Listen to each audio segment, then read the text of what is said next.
Vadodara કોર્પોરેશનને IOCL પાસેથી treated waste water પ્રોજેક્ટના 16 કરોડ વસૂલવાના બાકી હોવાનો ઓડિટ રિપોર્ટમાં ખુલાસો થયો છે।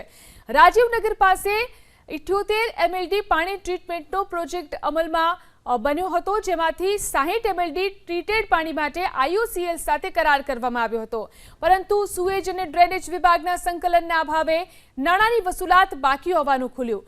તેવામાં આઈઓસીએલે આગામી 2 માસમાં નાણાં ચૂકવવાની બાંહેધરી આપી છે। આઈઓસીએલ જોડે ગયા વર્ષે આપણે આ કરાર કરેલો અને પ્લાન્ટ નાખવામાં આવેલો ટ્રીટેડ વેસ્ટ વોટર એમને સપ્લાય કરવાનો। એના અવેદમાં એઓ આપણે કોર્પોરેશનને પૈસા ચૂકવે એ રીતની આ કરાર થયેલો।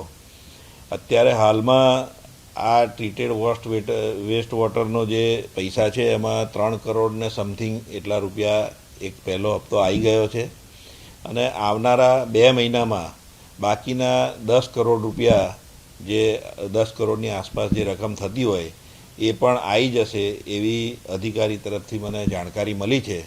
એટલે જે કંઈ પણ આમાં ડીલે કંઈ થયું હશે તો એની તપાસ કરીશું અને આવનારા દિવસોમાં આ રીતની કોઈ ઢીલ ના રહે એવું ધ્યાન દોરવામાં આવશે।